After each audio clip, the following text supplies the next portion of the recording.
Hello everyone, I'm Rebecca Keppel. In today's video, I am sharing the latest Hero Arts, my monthly hero kit, and add-ons. They sent me a ton of new stamps, dies, and stencils, and maybe you can see there's a bunch of cards up here, so I want to be sure to share all of the new supplies that they sent me and give you some ideas on how to use them too. I have made a few love and Valentine's Day themed cards in this batch, but I also have a thank you card, I have a card for friends, so there's lots that you can do with this kit. So let's jump right into the card making and I'll share the new supplies along the way. The main kit comes with a 6x8 layering stamp set and matching dies. The stamp set features a branch with several layers of leaves and a swing. You can create a really pretty garden scene. There's also this keyhole die that can be combined with the 4 1/4 by 5.5 inch rectangle. I did cut mine apart, so I cut out a piece of white cardstock in an A2 size, and then I'm going to lay the keyhole on top, and I'm going to hold it in place with some washi tape. Now you can see that there are lots of details here. Some of them are cut in different ways so that they could be trimmed out so that you could have different colors. But I'm going to use this shadow ink. It's called Bubblegum. I have a little Velcro on the bottom where I keep a blending foam. You can't really keep the domed ones there, but I do have some of my inks with just the regular flat round foam from the Tim Holtz blending tool. So I am going to blend the Bubblegum mid-tone ink on top, and I'm going to pretty much cover this entire thing. There's little spots that are lighter than others or whiter, and I think that adds to the kind of interest of the die cut. I'm going to put some tape runner on the back of it and then lay that on top of a black piece of cardstock that is cut down to 4 1/4 by 5.5. I really like the way that the keyhole looks like that, where it's kind of mysterious what is beyond the opening there. Now, you could combine this with the stamp set and have some of the leaves dangling at the top and a swing set kind of showing through the keyhole. It's very Alice in Wonderland looking. And some of the other designers from Hero Arts did that. So I'm going to show you how to use the stamp set separately, but just think about ideas of how to combine these two together.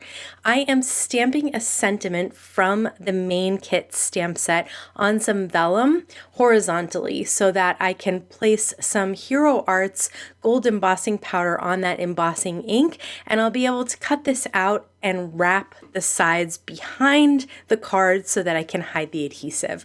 Really love the way that gold embossing powder melts on vellum. Just looks so pretty. So now I'm holding it up to the card and then folding the little flaps behind it and putting a little bit of tape runner on those flaps so that I can again adhere that down without having to see the adhesive on the front.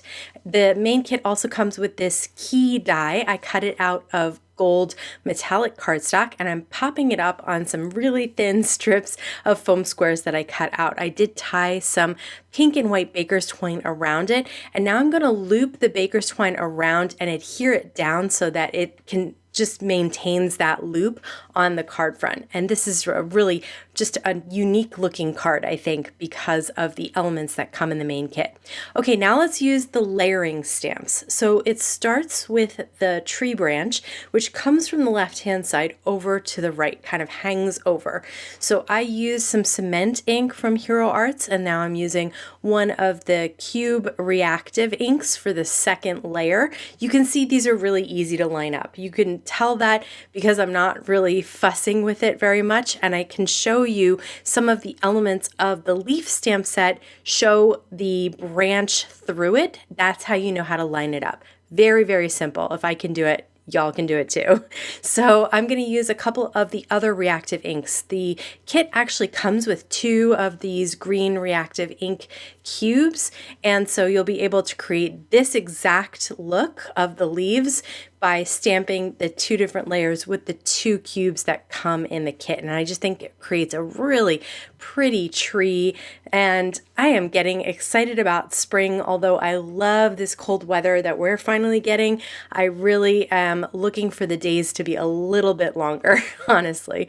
Okay, there is a little grass stamp. I just put it on a tiny acrylic block, and I'm going to stamp a whole bunch of them across the bottom of the card here. I forgot to mention that I did stamp the swing just hanging from the branch up above. You can kind of hide the top of the strings of the swing inside the stamped image and you don't see it at all. There's also some little butterflies, and I love that pretty hello stamp. I decided after the fact that I wanted a sky background. I should have done this first for sure, but I just used a Copic marker and just filled in with swipes back and forth, leaving some white for clouds, and that completes the layering stamps from the main kit card. For this next card, we're going to start with the chocolate candy cling stamp. Now, this is an A2 sized cling stamp, so I'm going to be able to use it in my mini Misty on an A2 size of cardstock, and I'm stamping it with 3 different colors of reactive ink cubes. It's taffy and then 2 of the purples as well.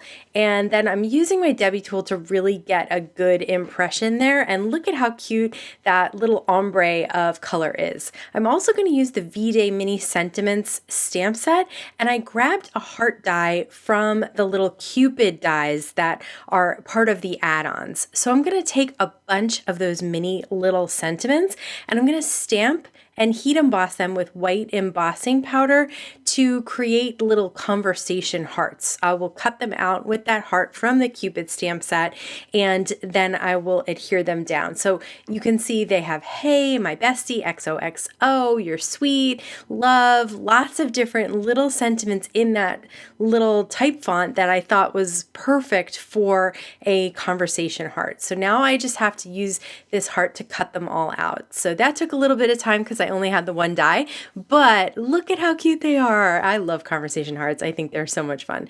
So now I'm just going to pop those up on some foam tape, and then I matted that panel down on some silver cardstock, and that completes that card.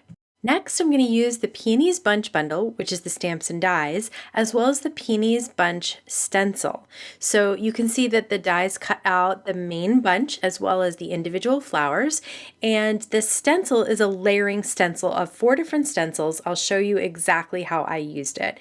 So I'm working on my glass mat, which is magnetic, so I am using the Misty magnet to hold the stencil and the cardstock in place. Now, I cut my cardstock a little bit bigger than the stencil because the stencil has these 4 little cut out squares at each corner. And if you color the first one in, you know how to line up the second one really easily. So that's what I did. I basically used spun sugar for the first round of the peonies, and then Kitsch Flamingo, and now I'm using Twisted Citron for the first round of leaves, and then I'll use Maude Lawn for the second round for the detail layer. But again, I'm lining up those little squares every single time to be sure that I have the stencil in exactly the right place. I also like to use a bottom corner or a top corner depending on where I place the stencil, and that's just another way to keep it in line. This is the chain linked fancy die, which is another one of the add-ons, and I'm cutting it out of gold metallic cardstock. I've also stamped thank you on the bottom left hand corner of an A2 piece of cardstock. I'm using some liquid adhesive to adhere that gold chain link fence down onto the white cardstock, and then I'm going to pop up those peonies. So the chain link background just adds texture and shine, and I really like just adding this in pretty much anywhere. I think that that's a really great way to add texture to a card background. This is the Heart and Blossoms cover plate die. I've cut it out of a bright yellow cardstock, and then I'm using that A2 rectangle from the main kit to cut it out. You could alternately cut out an A2 piece of cardstock and then put the cover die on top. So I'm going to use some liquid adhesive behind this to adhere it down to a bright blue cardstock. Now, I love this just as is, But in the moment, I felt like it was a little too bright. So I'm going to cut out a silver metallic, and then I'm going to adhere that silver metallic down just slightly off center to the yellow, so that the yellow is almost like a colorful shadow or extra line of that dye behind the silver. I'm going to use that same yellow cardstock, this is actually a scrap from what I die cut, to stamp and heat emboss with silver embossing powder a sentiment that says "You are treasured." So again, this cover plate and these sentiments can be used for lots of different cards, not just Valentine's Day. This next card uses the chain linked fence bold print stamp and the fancy dies that's called locks. So these two supplies combined together are meant to mimic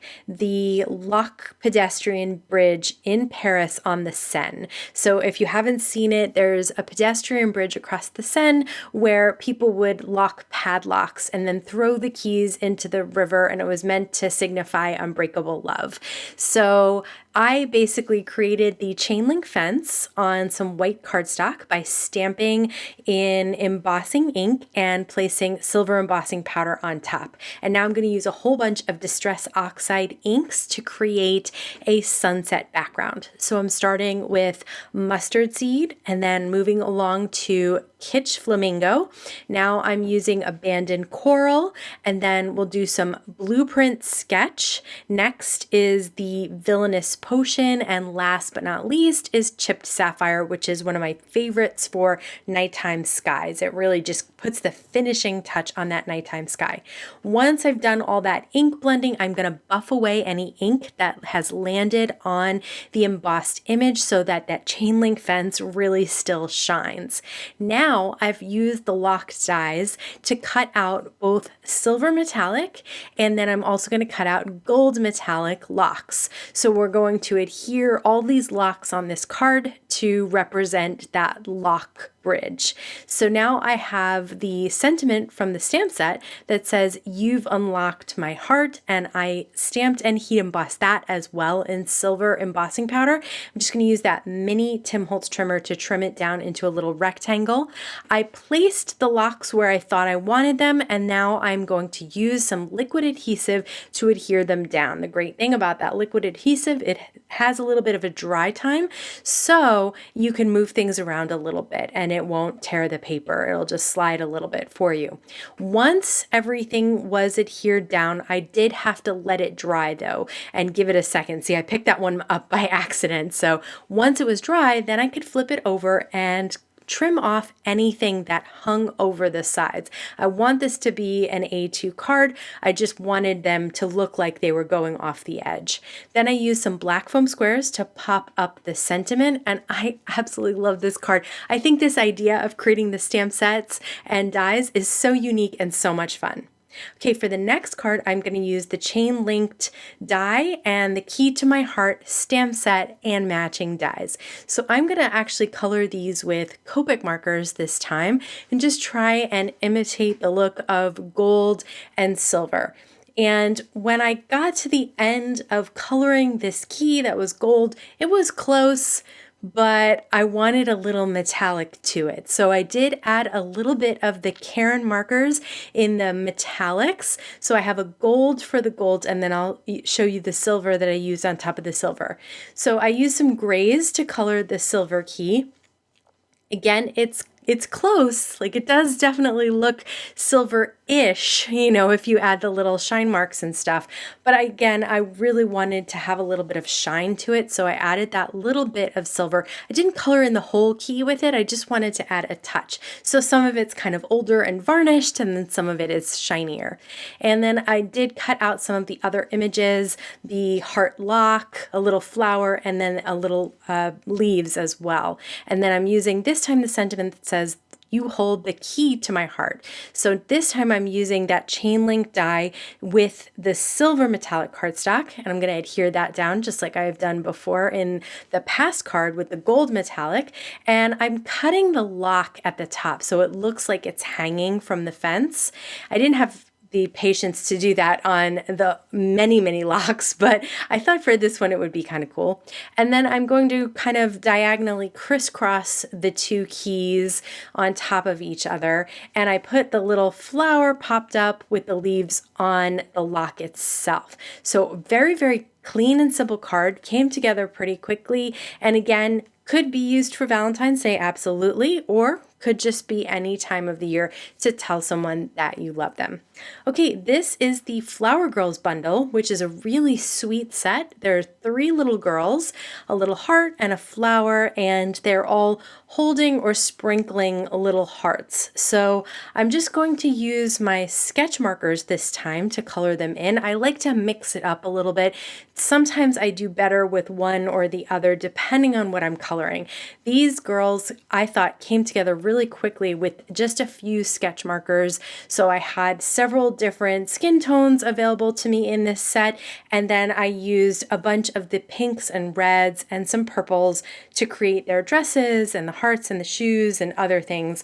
And I did have them have 3 different hair colors as well. I really like these sketch markers with images like this because they're so delicate and fine with their tiny faces and little hands that I was able to use that bullet tip. And then I used the dies to cut them out. I'm combining 2 of the sentiments from the stamp set, and I'm going to have a horizontal A2 card this time, and the little girls are going to get popped up on some foam squares. So I was able to fit all 3 of them on one card, which made me really happy because they're all so cute, and I feel like the idea of them together is kind of what makes this stamp set and card. So it says, "To my best friend, there's no one else I'd rather walk this path with," which I think is a really sweet sentiment. And again, these little girls are just so cute. So I did adhere the little flower and heart down flat to the card with some liquid adhesive just to finish this one out. For this card, I'm going to use the Lifestyle Cherub dies. Now, I don't have the Lifestyle body, which I will link to down in the description above. It's a basic form shape that then you can add these lifestyle clothings and accessories to, and this time it's a cherub. I'm definitely going to pick up that lifestyle form die so I can use it in the future, but for now I decided to stamp Happy Valentine's Day, and I die cut out several of the cherub accessories. So I'm adhering down some vellum wings, one on each side, and then I have the little halo cut out of gold metallic cardstock. I cut out the heart out of a darker pink cardstock than I'm using on the background, and I'm popping that up on foam adhesive right in between the 2 wings. And then I'm going to adhere down the little arrow that I die cut out of gold metallic cardstock, and I'm going to place this all down on an A2 piece of white cardstock. Now this is a very different, very clean and simple card, but it's a way to use those dies even if you don't have the form body. I really loved working with this month's Hero Art Kit and add-ons, but I'd love to hear what your favorite was. So if you had a favorite supply today or a card, let me know which one it was in the comments below. If you love seeing new card making kits to decide if you want to buy or subscribe, please like this video so that I know, and don't forget to subscribe and hit the bell so that you can be notified every time I have a new video available. As always, I want to thank you so much for spending time with me today. Please stay safe, stay healthy, and I'll see you again soon. I think it's been a long time since I've done this, so bear with me. Could be an interesting one. Favorite card you had today that doesn't really, I mean, you'll know what I mean when I say that, but it doesn't totally make grammatical sense.